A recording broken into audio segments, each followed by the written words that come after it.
எனக்கு அருமையான தேவனுடைய பிள்ளைகளே, உங்கள் வாழ்க்கையிலே ஒரு அற்புதத்தை எதிர்பார்த்து காத்து கொண்டிருக்கிறீர்களா? அப்படியானால் இந்த செய்தி உங்களுக்கானது தான். முழுமையாக இந்த செய்தியை கேளுங்கள்.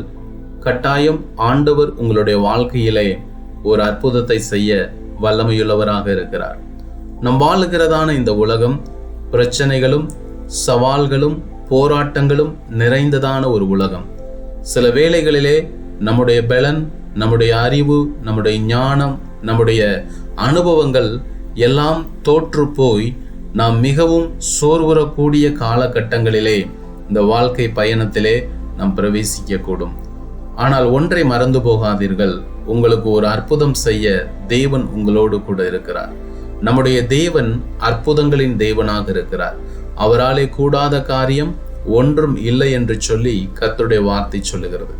அற்புதங்களை செய்கிற தேவன் உங்களோடு இருக்கும் பொழுது நீங்கள் ஏன் சோர்ந்து போக வேண்டும்?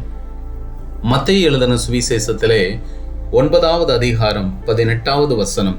இந்த வசனம் என்னை மிகவும் ஆச்சரியத்திற்குள்ளாக்கியது. ஆண்டவர் இந்த வசனத்தின் மூலமாக என்னோடு இடைப்பட்டு என்னுடைய விசுவாசத்தை பலப்படுத்தினார். அந்த வசனத்தை நான் வாசிக்கிறேன். அவர் இவைகளை அவர்களுக்கு சொல்லிக் கொண்டிருக்கையில் தலைவன் ஒருவன் வந்து அவரை பணிந்து, என் மகள் இப்பொழுதுதான் மரித்து போனாள், ஆகிலும் நீர் வந்து அவள் மேல் உமது கையை வையும், அப்பொழுது பிழைப்பாள் என்றான். பாருங்கள் பிரியமானவர்களே, இந்த தலைவனுடைய மகள் மரித்து போனால், மரித்து போன தன்னுடைய மகள் பிழைக்க வேண்டும் என்று சொல்லி இயேசுவினிடம் வந்து இந்த தலைவன் வேண்டுதல் செய்கிறார். இந்த வசனத்தின் பின்பகுதியிலே நாம் வாசிக்கிற பொழுது 9வது அதிகாரம், மத்தேயு 9வது அதிகாரம் 23, 24வது வசனங்களிலே நாம் பார்க்கிறோம். அவனுடைய வீட்டிலே இருந்ததான மற்ற ஜனக்கூட்டத்தார் மரித்த இந்த தலைவனுடைய மகளை அடக்கம் பண்ணக்கூடிய வேலைகளில் ஈடுபட்டு கொண்டிருக்கிறார்கள். அவர்களுக்கு தெரிந்திருந்தது, மரித்த மகள் இனி திரும்பி வரப்போகிறதில்லை. எனவே இந்த மகளுடைய சவத்தை அதிக நேரம் வீட்டில வைத்திருக்க முடியாது, அதை அடக்கம் செய்துதான் ஆக வேண்டும். எனவே அடக்கம் பண்ணக்கூடிய சம்பிரதாயங்கள், அதற்கான முறைமைகளிலே ஈடுபட்டு கொண்டிருக்கிறார்கள். மரித்த ஒரு மனிதன் மறுபடியும் திரும்பி வருவதில்லை என்பது உலக ஞானம், நாம் தெரிந்திருக்கக்கூடிய ஒன்று, அனைவருக்கும் தெரிந்த ஒன்று. ஆனால் இந்த தலைவனுக்கு எங்கிருந்து மரித்து போன மகள் உயிரோடு வர வேண்டும் என்று ஜெபிக்கக்கூடிய ஒரு தைரியம் வந்தது? இது என்னை மிகவும் ஆச்சரியக்குள்ளாக்கியது பிரியமானவர்களே. அநேக வேளைகளிலே நம்முடைய போராட்டங்களை, நம்முடைய பிரச்சனைகளை நாம் ஒப்புக்கொள்ளக்கூடியவர்களாக, அதை ஏற்றுக்கொள்ளக்கூடியவர்களாக இருக்கிறோமே தவிர தேவனிடத்திலே சில காரியங்களுக்காக நாம் விண்ணப்பம் செய்கிறதில்லை. ஒரு வசனம் சொல்லுகிறது, நீங்கள் விண்ணப்பம் செய்யாமல் இருக்கிறதினாலே பெற்றுக்கொள்ளாமல் இருக்கிறீர்கள். உங்களுடைய வேதனைகளை, உங்களுடைய பிரச்சனைகளை மனிதர்களிடம் சொல்வதினாலே உங்களுக்கு ஒரு நிரந்தர தீர்வு கிடைப்பதில்லை. உங்களுடைய சுய பலன், சுய ஞானம், சுய அனுபவத்தில் போராடுவதினாலே நீங்கள் ஜெயத்தை பெற்றுக்கொள்ள முடியாது. சில காரியங்களை நாம் தேவனிடத்திலே ஜெபிப்பதற்கு நமக்கு தைரியம் கிடையாது. ஏனென்றால் தேவனுடைய வார்த்தை என்ன சொல்கிறது என்பதை விட நம்முடைய சூழ்நிலைகள் எப்படிப்பட்டதாக இருக்கிறது, நாம் கற்றுக்கொண்ட நம்முடைய புத்தி என்ன சொல்லுகிறது, இவைகளைத்தான் நாம் கேட்கிறோமே தவிர, இவைகளின் அடிப்படையில் நாம் தீர்மானங்களை எடுக்கிறோமே தவிர, எல்லாவற்றையும் செய்ய வல்லமையுள்ள தேவன் நமக்குள் இருக்கிறார் என்பதை நாம் மறந்து விடுகிறோம். ஆனபடியினாலே நம்மாலே எது முடியும் என்று நினைக்கிறோமோ அவைகளுக்காக தான் நாம் ஜெபிக்கிறோமே தவிர, நம்மாலே முடியாத காரியங்களுக்காக, இயற்கைக்கு அப்பாற்பட்ட அற்புதங்களுக்காக ஜெபிக்கிறதற்கு சில நேரங்களிலே நாம் துணிகிறதில்லை. ஆனால் அந்த துணிச்சல், அந்த விசுவாசம், அந்த நம்பிக்கை இந்த தலைவனுக்குள்ளாக காணப்பட்டது.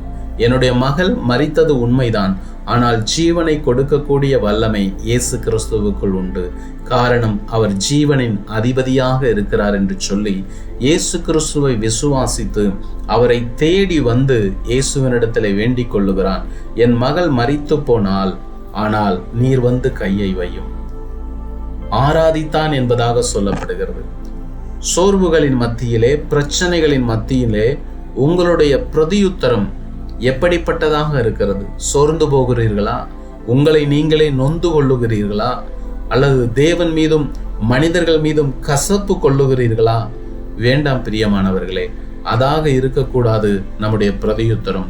இந்த தலைவனை போல பிரச்சனைகளின் மத்தியிலே நாம் தேவனை ஆராதித்து அவரிடத்திலே நாம் விண்ணப்பம் செய்கிற பொழுது மரித்து போன காரியங்களாக இருந்தாலும் அதை உயிரோடு எழும்ப பண்ணுகிறதற்கு இயேசு கிறிஸ்து வல்லமையுள்ள தேவனாக இருக்கிறார். ஆண்டவர் இந்த தலைவனுடைய விசுவாசத்தை கண்டு அதை கனப்படுத்தி அவனுடைய வேண்டுதலை கேட்டு வசனம் சொல்லுகிறது, இயேசு கிறிஸ்து எழுந்து தம்முடைய சீசரோடே கூட அவன் பின்னே போனார். நீங்கள் இயேசுவை விசுவாசிக்கும் பொழுது அவர் உங்களுடைய விசுவாசத்தை கனப்படுத்தி உங்களுக்காக தேவன் எழுந்தருளுவார். உங்களுடைய விசுவாசம், நீங்கள் தேவன் மீது வைக்கிற விசுவாசம் உங்கள் பிரச்சனைகளின் மத்தியிலே, உங்கள் கஷ்டங்களின் மத்தியிலே தேவனை உங்களுக்காக எழுந்தருள பண்ணக்கூடிய வல்லமையுள்ளதாக இருக்கிறது. நீங்கள் இயேசுவை விசுவாசியுங்கள், அவர் உங்களுக்காக எழுந்தருள போகிறார். உங்கள் வாழ்க்கையிலே தேவன் எழுந்தருள போகிறார். இதை உங்களுக்கு கர்த்தர் வாக்குத்தத்தமாக கொடுக்கிறார். நிச்சயமாகவே உங்களுக்கு ஒரு நம்பிக்கை உண்டு. நிச்சயமாகவே உங்களுக்கு ஒரு முடிவு உண்டு. உங்கள் நம்பிக்கை வீண் போகாது. கர்த்தர் அற்புதம் செய்ய வல்லமையுள்ளவராக இருக்கிறார். எனவே நீங்கள் புத்திக்கு இடம் கொடாமல் ஆண்டவரிடத்தில் விண்ணப்பம் செய்யுங்கள். அது சிறிய காரியமாக இருந்தாலும் சரி, பெரிய காரியமாக இருந்தாலும் சரி, தேவனிடத்திலே விண்ணப்பம் பண்ணுங்கள். கட்டாயம் ஆண்டவர் உங்களுக்கு ஒரு அற்புதம் செய்வார். இந்த செய்தியை நீங்கள் விசுவாசியுங்கள். இது கர்த்தருடைய வார்த்தை. விசுவாசித்து செவியுங்கள். நிச்சயம் கூடிய சீக்கிரத்திலே நீங்கள் எதிர்பார்த்திருக்கிற விஷயங்களிலே கர்த்தர் உங்களுக்கு ஒரு அற்புதத்தை செய்வார். பிரியமானவர்களே, சோர்ந்து போகாதிருங்கள். அவர் எல்லாம் செய்யக்கூடிய வல்லமையுள்ளவர். அவராலே கூடாத காரியம் ஒன்றுமில்லை. கர்த்தர் தாமே உங்களை ஆசீர்வதிப்பாராக. ஆமென்.